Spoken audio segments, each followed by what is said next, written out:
ओम शांति।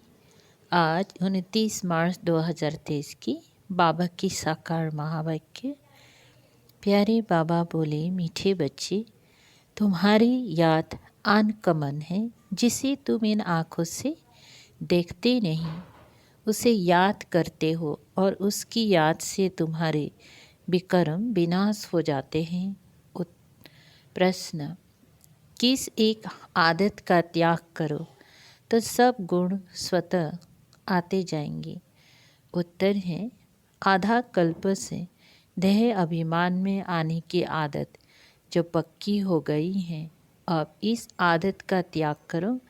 शिव बाबा जो most velvet है, उसे याद करो। कोई भी देहधारी की याद ना रहे तो सब क्वालिफिकेशन आ जाएंगे, डिफेक्ट निकल जाएंगे, आत्मा पवित्रता का सागर बन जाएगी, खुशी का पारा चढ़ा रहेगा, सब गुण स्वतः आते जाएंगे। गीत। ओम नमः शिवाय। ओम शांति। बच्चों ने अपने बेहद के बाप की महिमा सुनी और बच्चों के आगे वह बेहद का बाप सम्मुख बैठा है। हर एक बच्चे की बुद्धि में यह जरूर आना चाहिए कि हम उस शिव बाबा जिसकी यह महिमा है, उसके सम्मुख बैठे हैं और उनसे हम 21 जन्मों के लिए सदा सुख का वर्षा ले रहे हैं। यह याद आने से ही खुशी का पारा चढ़ना चाहिए। ऐसे नहीं, जिस समय सामने सुनते हो उस समय याद रहे और फिर भूल जाओ। नहीं भूलना नहीं चाहिए, है ना। बच्चे जानते हैं हम फिर से अपना राज्य भाग्य ले रहे हैं, तो बुद्धि चली जाती है उस निराकार बाप की तरफ। उनको बुद्धि से जाना जाता है। दिन रात बुद्धि में यह याद रहना चाहिए, हम बेहद के बाप से भविष्य 21 जन्मों का वर्षा ले रहे हैं। निश्चय तो पक्का होता ही है। लौकिक माँ बाप में निश्चय बैठा, फिर उनमें संशय थोड़ी हो सकता है, परंतु यह नई बातें हैं। बुद्धि से बाप को जाना जाता है। बच्चे जानते हैं कि हम शिव बाबा के बने हैं, उनसे ही वर्षा मिलना है। हम कल्प कल्प उस बाप से वर्षा पाते हैं। बुद्धि में याद आता है, बाबा आप द्वारा हमको फिर से राजाई मिल रही है, हम हकदार हैं। जबकि हकदार हैं तो ज़रूर बाप को याद करना होगा। लौकिक बाप से वर्षा लेते हैं, वे तो बहुत याद पड़ जाता है। इसमें अनकॉमन बात यह है, जो बाप को याद करने से हमारे पाप भस्म होंगे, इसलिए बाप को याद करना पड़ता है। लौकिक बाप की याद तो ऑटोमेटिकली रहती है। इन आँखों से देखते हैं, बच्चा पैदा होता और मम्मा बाबा कहता रहता, यह बाप इन आँखों से दिखाई नहीं पड़ता। बुद्धि से याद करना है। हम शिव बाबा की ब्रह्मा द्वारा संतान बने हैं और 21 जन्म का वर्षा पाने के लिए श्रीमत पर पुरुषार्थ करते रहते हैं। इसमें पहले पहले मुख्य है पवित्रता। जितना याद करेंगे बुद्धि पवित्र होती जाएगी। ऐसे नहीं समझना हम तो बच्चे हैं ही, बाप को याद नहीं करेंगे तो विकर्म विनाश नहीं होंगे। बहुत बच्चे समझते हैं हम तो बच्चे हैं और बाप को याद नहीं करते। कहते हैं ना, मुख से राम राम कहो, परंतु इस राम का शिव बाबा का चित्र तो है नहीं। इसलिए मनुष्य का बुद्धि योग चला जाता है उस राम तरफ। सदगति दाता शिव को भी तो सभी भूले हुए हैं। अभी तुम जानते हो शिव बाबा आया हुआ है। पहले तो जरूर रचयिता शिव बाबा आया होगा, तभी स्वर्ग की रचना रची होगी। उनके बाद फिर राम का राज्य चला। अब तुम सतयुग त्रेता में राज्य करने के लिए बाप से बरसा ले रहे हो। यह बुद्धि में चलना चाहिए। परम पिता परमात्मा शिव आते ही एक बार हैं। राम, सीता, लक्ष्मी नारायण आदि भी एक ही बार आते हैं। फल पुनर्जन्म लेते हैं, परंतु नाम, रूप, देश, काल सभी बदल जाता है। राम, सीता भी प्रारब्ध भोगने के लिए पुनर्जन्म लेते हैं। यह ज्ञान सारा बुद्धि में टपकना चाहिए तो खुशी रहेगी। कोई को भी समझाना बहुत सहज है। स्वर्ग के रचयिता बाप से तुमको इस समय वर्षा मिल सकता है। बेहद के बाप को याद तो सभी करते हैं। बाप नई सृष्टि रचता है तो सभी सुखी हो जाते हैं। इस समय तो सभी दुखी हैं। यह ड्रामा ही सुख दुख का बना हुआ है। सुख में कौन राज्य करते हैं? लक्ष्मी नारायण। फिर त्रेता में राम सीता। तुम जानते हो इतनी बरस इस घराने का राज्य चलता है। क्रिश्चियन समझेंगे हमारे क्राइस्ट ने राजाई रची। फिर Edward the first, Edward the second राज्य करते आए। पास्ट होता जाता है ना। भारतवासियों को तो कुछ भी पता नहीं है। तुम बच्चे जानते हो सतयुग में लक्ष्मी नारायण का राज्य था, जिसको ही हेवन स्वर्ग कहा जाता है, जो बाप ही स्थापना करते हैं। पति दुनिया में आए तब तो पावन बनावे। यह याद रहना चाहिए। हम उस बाबा से बेहद का बरसा ले रहे हैं, श्रीमत पर और धारणा कर रहे हैं। यह भूलना नहीं चाहिए। बरूबर शिव बाबा कल पहले भी आया था, जिसका यादगार भी है। अब वह फिर से आया हुआ है। पहले आते हैं निराकार शिव बाबा। वह आकर तुमको देवी देवता बनाते हैं। सतयुग में लक्ष्मी नारायण प्रैक्टिकल में राज्य करेंगी। फिर भक्ति मार्ग में पुजारी बन चित्र आदि बनाएंगे। लक्ष्मी नारायण का इस समय कोई एक्यूरेट चित्र तो नहीं है। फिर प्रैक्टिकल में आएंगे।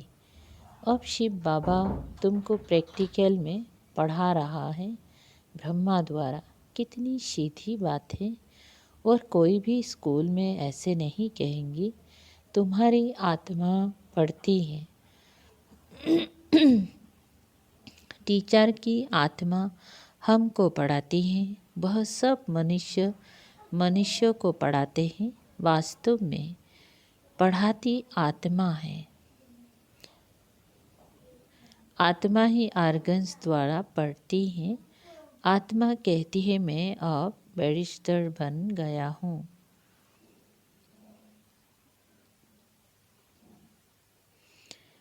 नॉलेज से बैरिस्टर बनते हैं। यहाँ तो है वंडरफुल बात।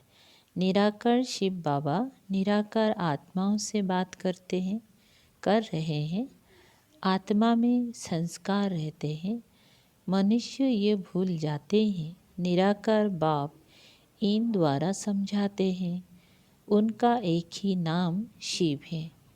तुम भी कहते हो शिव बाबा, बुद्धि ऊपर चली जाती है।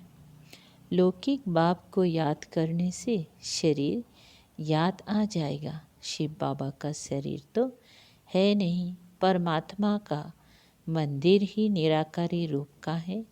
आकारी देवताएं हैं, साकारी मनुष्य हैं। वो है ही निराकार शिव।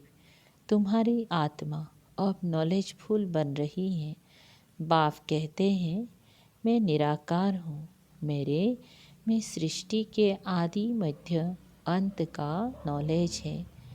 मैं तुमको पढ़ाता हूँ इस मुख द्वारा। तुम भी मेरे सामने तुम भी मेरी समान नॉलेजफुल बन जाओ। ये नॉलेज सिवाय निराकार बाप के कोई दे नहीं सकता।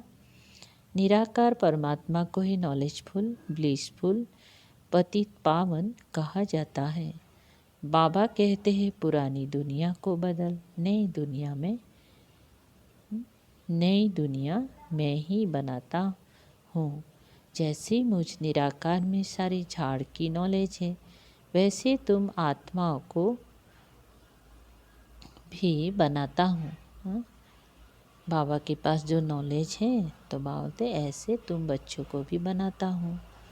तुम्हारी आत्मा ही ऐसी नॉलेजफुल बनती है, तुमको आप समान बनाता हूँ। इस सृष्टि के आदि मध्य अंत की नॉलेज सुनने से तुम चक्रवर्ती राजा रानी बनेंगी।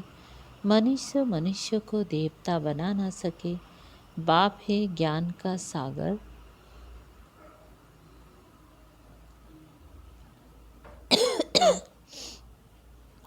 बाप है ज्ञान का सागर, पवित्रता का सागर। बच्चों को आप समान बनाते हैं तो सब गुण होने चाहिए।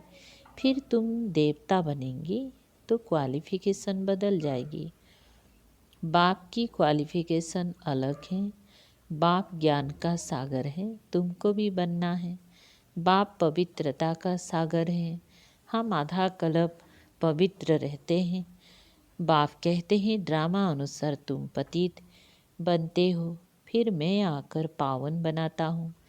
21 जन्म लिए सिर्फ तुम श्रीमत पर चलो, एक मुझे याद करो, दूसरा ना कोई। मैं तुमको स्वर्ग का मालिक बनाता हूँ। बाप को भूल और कोई की याद में रहेंगी तो डिफेक्टेड हो जाएंगी। शिव बाबा है मोस्ट बिलवेट, सबसे प्यारा बाप है। तुम्हारा नाम भी गाया हुआ है, वंदे मातरम। तुम्हारी आत्मा पवित्र बनती है, तुम पवित्र बन भारत को स्वर्ग बनाते हो, इसीलिए तुम्हारा नाम बाला है। शिव शक्ति पांडव सेना, तुम पांडव भी हो क्योंकि परमधाम की यात्रा पर युद्ध के मैदान में खड़ी हो। माया पर जीत पाने लिए बच्चे जानते हैं हमको बाप जैसा मास्टर ज्ञान सागर, पवित्रता का सागर बनना है। देह का अहंकार टूट जाना चाहिए। जन्म जन्मांतर देह धारण की है तो वह आदत पक्की हो गई है। अब इस आदत का त्याग चाहिए। जैसे बाप निराकार है तो देह अभिमान कहाँ से आया। तुमको भी इस पुराने देह को छोड़ मेरे पास आना है। विनाश होता है तो कुछ कारण होगा ना। बाट नॉट ए पेनी, चीज का ही विनाश होता है। अब तुमको स्वर्ग चलने लायक बनाते हैं, वहाँ सदैव सुखी सुख है। सुखधाम और शांतिधाम, ये है दुखधाम। अशांत किया है रावण ने, फिर शांति देने वाला है परमपिता परमात्मा। कोई कहते हैं मन की शांति चाहिए, बोलो कैसे भी न कैसी शांति चाहिए। ये तो है दुखधाम। क्या तुमको सुखधाम चलना है? बाप को याद करो तो सुखधाम चलेंगे। अशांत करने वाला है रावण, माया जो यहाँ हाजिर है। मुक्ति जीवन मुक्ति में अशांत करने वाला रावण होता नहीं। इसलिए आप चलो अपने घर वापिस। अगर सतयुग में चलना चाहते हो तो चलो। हर एक आत्मा जीवन मुक्ति जरूर चाहती है। ऐसे नहीं सब सतयुग में जीवन मुक्ति में चलेंगे, वे तो सिर्फ तुम बच्चे ही जाते हो। बाकी जो आत्माएं ऊपर से आती हैं वो पहले जीवन मुक्ति में है। माया की परछाया नहीं लगती हैं। सतु प्रधान बन फिर सतु रोजो तमो में आते हैं। माया के होते हुए भी आत्मा को सुख जरूर भोगना है, दुख नहीं हो सकता क्योंकि पवित्र है ना। फिर अपवित्र होने से दुख पाएंगे। ऐसे नहीं आने से ही दुख पाते हैं। ये सुख दुख का खेल बना हुआ है। बाबा के ख्यालत चलते रहते हैं। मनुष्य को भीति देने के लिए बोर्ड लगाना चाहिए। सिर्फ चित्र देख मनुष्य मूझते हैं। समझो सिर्फ बाबा का चित्र रखते हैं और नीचे लिख देते हैं, DT world sovereignty is your god fatherly बात राइट। मनुष्य चित्र देख कहेंगे भगवान ऐसा थोड़ी होता है। भगवान का रूप क्या है? फिर भी लिखा हुआ रहता है। बहनों और भाइयों, आकर बेहद के बाप से 21 जन्म सदा सुख पाने का पुरुषार्थ करो। बेहेतु जब कोई सम्मुख आवे तब समझाया जाए। निमंत्रण देते हैं, दिन प्रतिदिन बहुत शॉर्ट बनाना होता है। पिछाड़ी में शॉर्ट होता जाएगा। मन मना भव, बाप को याद करो और उनसे बरसा लो। तो लिखना चाहिए, बहनों भाइयों, सतयुग की राजाएं 21 जन्मों के लिए बाप से आकर प्राप्त करो। इस होनहार लड़ाई के पहले इस लड़ाई से ही स्वर्ग के द्वार खुलते हैं। यह कोई दुनिया नहीं जानती है। तुम जानते हो इस लड़ाई से ही भारत सुखधाम बनेगा। वह कोशिश करते हैं लड़ाई ना लगे। तुम जानते हो इस महाभारत लड़ाई से ही महाविनाश होना है। सब आत्माओं को वापिस जरूर जाना है, क्योंकि खेल पूरा हुआ। फिर से पाठ बजाने आएंगी। तो युक्ति से लिखना चाहिए। तुम हो रूहानी पंडे, वे हैं जिस्मानी देहधारी पंडे। तुम अपने को विदेही आत्मा देह से अलग समझते हो। तुम जानते हो बाप हम आत्मा को ले जाएंगे। तो तुमको लिखना पड़े कि बेहद के बाप से आकर बरसा लो। निराकार अक्षर जरूर लिखना है। तुम जानते हो बाबा आया हुआ है।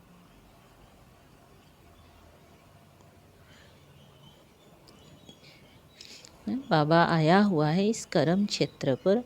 हम भी यहाँ से वहाँ से आते हैं। सभी आत्माएं जो एक्टर्स हैं, इम्प्रेसिबल हैं, इमॉर्टल आत्माएं हैं, कब मरती नहीं। यह अच्छी रीति निश्चय हो जाना चाहिए। हम शिव बाबा से अनेक बार वर्षा ले चुके हैं, फिर भी लेंगे। पुरुषार्थ से तुम जानते हो शिव बाबा हमको स्वर्ग का वर्षा दे रहे हैं, तो क्यों नहीं उनसे वर्षा लेते हो। बाप और वर्षे को याद करेंगी तो अंतमति सोगति हो जाएंगी। बाकी सिर्फ राम राम कहने से मुक्ति थोड़े ही हो जाएगी। अखबार में डालते हैं फलाना स्वर्गवासी हुआ। उनसे पूछना चाहिए स्वर्ग किसको कहते हो। ये तो नरक है, तो पुनर्जन्म भी नरक में लेंगे। स्वर्ग है तो पुनर्जन्म भी स्वर्ग में लेंगे। अगर कोई शरीर छोड़ नरक से स्वर्ग गया, वहाँ तो उनको बहुत वैभव मिलेंगे। फिर नरक के वैभव खिलाने उनको स्वर्ग से नरक में क्यों बुलाते हो। उनको नरक का भोजन खिलाएंगे तो ऐसी बुद्धि हो जाएगी, जैसा अन्न वैसा मन हो जाएगा। स्वर्ग में तो दूध घी की नदियाँ बहती हैं। तुम तो घासलेट का खाना खिलाएंगे। श्रीनाथ द्वार में अच्छी घी का भोग लगता है, क्योंकि वहाँ राधे कृष्ण का चित्र है। तो उन्हों की याद में भोग भी अच्छे अच्छे वैभव बनाकर लगाते हैं। ऐसा भोग और कहाँ नहीं लगता। जगन्नाथ का भी मंदिर है, वहाँ चावल का भोग लगाते हैं, वहाँ वैभव नहीं चढ़ाते। अब तो नरक है तो दुख है, स्वर्ग में तो सुख था। बाप समझाते हैं न, बाप समझाते तो बहुत अच्छा है, परंतु धारणा नंबर बार होती है। यह भी ड्रामा में नून है। ड्रामा अनुसार नौकर चाकर भी बनने है। थर्ड क्लास टिकट भी कोई तो ज़रूर लेंगे ना। फर्स्ट क्लास है सूर्यवंशी राजधानी, सेकेंड क्लास है चंद्रवंशी राजधानी, थर्ड क्लास से प्रजा, उसमें भी नंबर बार। अब जिसको जो टिकट चाहिए वो ले भी। अच्छा, मीठे मीठे शिकल दे बच्चों प्रति मात पिता बाप दादा का याद प्यार और गुड मॉर्निंग। रूहानी बाप के रूहानी बच्चों को नमस्ते। हम रूहानी बच्चों के रूहानी बाप दादा को याद प्यार, गुड मॉर्निंग और नमस्ते नमस्ते। शुक्रिया बाबा। सार है नंबर पहला, बाप समान ज्ञान का सागर, पवित्रता का सागर बनना है, बेदेही बनने का अभ्यास करना है। नंबर दूसरा, बाप की याद से बुद्धि को पवित्र बनाना है, सदा इसी नशे में रहना है कि बेहद के बाप से हम 21 जन्म का वर्षा ले रहे हैं। वरदान, न्यारेपन के अभ्यास द्वारा पाशवित अनर होने वाले ब्रह्मा बाप समान भव। विस्तार, जैसे ब्रह्मा बाप ने साकार जीवन में कर्मातीत होने के पहले न्यारे और प्यारे रहने के अभ्यास का प्रत्यक्ष अनुभव करवाया। सेवा, वह कोई कर्म छोड़ा नहीं लेकिन न्यारे होकर सेवा की। यह न्यारापन हर कर्म में सफलता सहज अनुभव कराता है। तो सेवा का विस्तार बल कितना भी बढ़ाओ, लेकिन विस्तार में जाते सार की स्थिति का अभ्यास कम ना हो, तभी डबल लाइट बन कर्मातीत स्थिति को प्राप्त कर डबल ताजधारी ब्रह्मा बाप समान पाशवित अनर बनेंगे। स्लोगन, स्वयं को ऐसा शक्ति स्तंभ बनाओ जो अनेकों को नई जीवन बनाने की शक्ति प्राप्त हो। ओम शांति।